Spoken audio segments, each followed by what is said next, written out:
Un saludo a todos, hermanos y hermanas de nuestro curso o asignatura de Historia de la Filosofía Contemporánea en esta teología a distancia que vamos haciendo. Estos vídeos que suelo colocar, es el primero de esta asignatura, pretenden ser un pequeño estímulo para el estudio, para la lectura y también puede que ahorren un poco de tiempo a la hora de conocer algunos aspectos de estos autores que estamos estudiando. Estamos en la historia de la filosofía, es siempre importante conocer digamos, el recorrido de los filósofos que estamos estudiando, pero también el contexto histórico.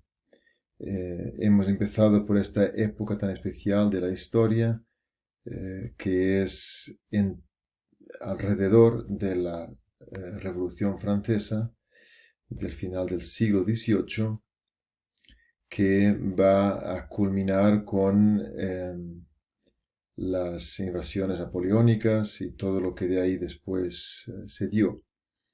Va a terminar ese periodo también del absolutismo, sobre todo en Francia, en el que el rey es la figura central y es un monarca, pero que reina de manera absolutista, con un brazo de hierro y con una opresión al pueblo que ya no es tolerable, ni tolerada ni tolerable.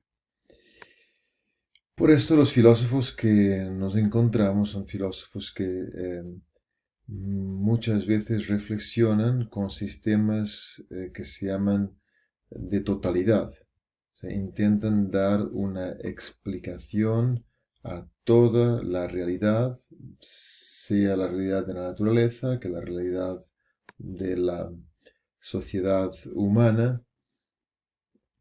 En el fondo intentan representar o representan realmente este cambio de época que se está dando, y el cambio de época que se da con algunos eventos que tienen una repercusión muy grande en muchas naciones. De ahí que uno entienda que sus filósofos tengan esta tendencia a una reflexión tan totalitaria. No diremos aún totalitarista, porque puede desembocar en eso, pero sí totalitaria. Porque viven en una época donde, por ejemplo, una persona como Napoleón es capaz de condicionar toda la realidad política de Europa, por ejemplo, para después afectar también a otros continentes. Entonces está este sentido de totalidad que, bueno, curiosamente tendrá sus semejanzas con lo que vivimos hoy en día, en el siglo XXI. No exactas, obviamente, pero también la realidad de la globalización, por ejemplo, nos está mostrando que hay una tendencia a un pensamiento también totalitario, que puede desembocar también en un totalitarismo. Bueno, pero el problema de hoy es un poco distinto, porque es una tendencia, ese dominio de la totalidad, pero ya no a través de un gobernador o de un emperador.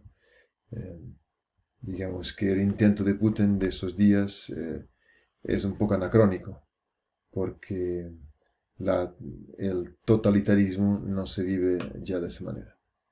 Pero bien, eh, hemos empezado con Schelling,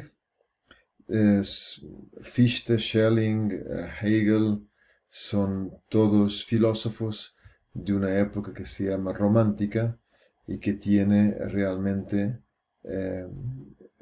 como gran inspiración la necesidad de eh, recuperar eh, elementos del conocimiento humano que no sean estrictamente racionales.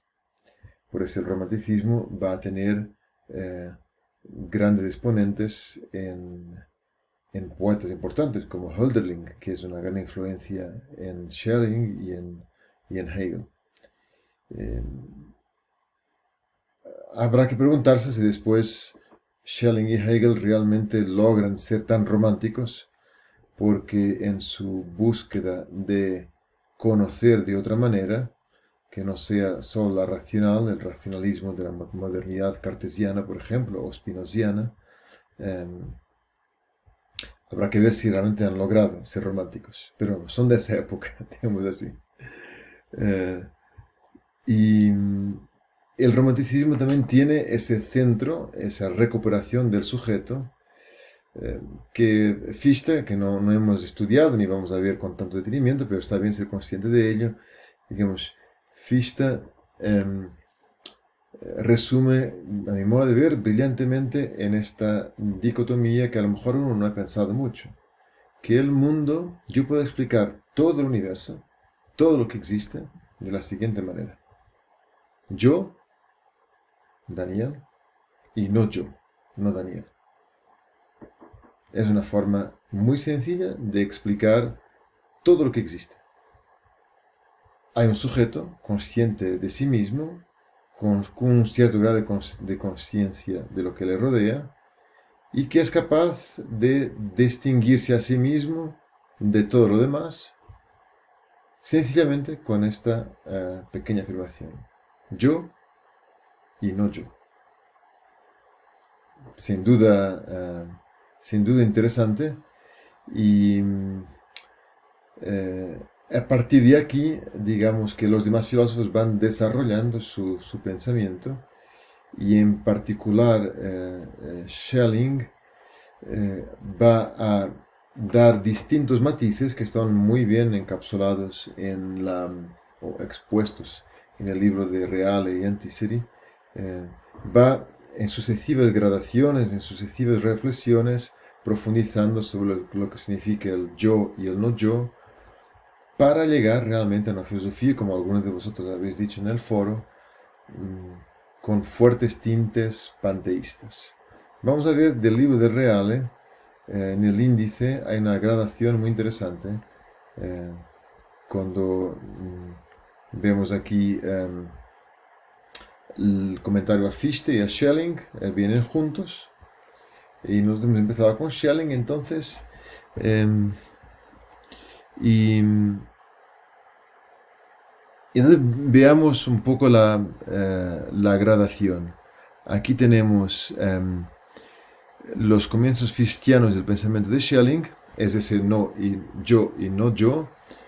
La filosofía de la naturaleza de Schelling ya viene a decir que ese yo y no yo está englobado en todo lo que es la naturaleza como realidad, de la que nosotros también hacemos parte. En ese idealismo después trascendental, idealismo estético, aquí hay un punto muy interesante que después se recoge en Hegel, que es que Schelling se da cuenta de que por un lado hay una realidad interior en el hombre que es espiritual, racional y que no se ve, y digamos eso sería la naturaleza invisible, y después está lo que se llama las plasmaciones materiales del espíritu,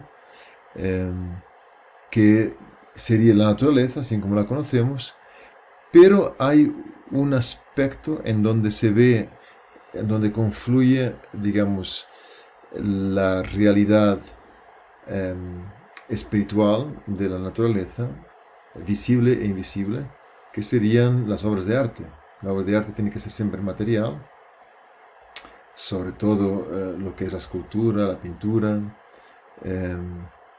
la música también, obviamente una danza también, pero la pintura, por ejemplo la escultura, quedan bastante fijas. Entonces una materia es algo material que es a la vez espiritual, es a la vez interior.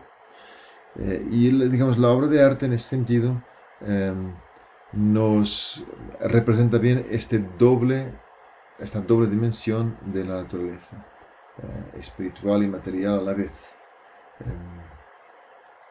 Y ya vemos que es una filosofía que intenta interpretar la totalidad de la realidad con este fuerte matiz, llamémosle espiritual, pero que en realidad en estos filósofos se va a volver más que nada algo racional. La filosofía de la identidad tiene que ver justamente con esta identificación de la naturaleza como un todo, y de ahí estos tintes de panteísmo de que hablábamos, aunque no exactamente como Spinoza. Y la fase teosófica y la filosofía de la libertad significa que el pensamiento de Schelling se vuelve, digamos, se inclina hacia una cierta filosofía de la revelación, una cierta, digamos, intuición y experiencia religiosa de la realidad, que viene, digamos, de esta manera vista en Schelling como el acceso a la realidad se hace de esta manera, podemos decir, religiosa, aunque no religiosa en el sentido de la fe cristiana, sino de una participación en el espíritu de la realidad. Vamos a ver algún texto de Schelling que nos puede indicar, dar alguna pista, y pues veremos un poco el pasaje de Schelling a Hegel. Vamos aquí a la página 88 del PDF, donde tenemos aquí un pequeño resumen de un texto de Schelling, que lo vamos a leer juntos, y dice lo siguiente.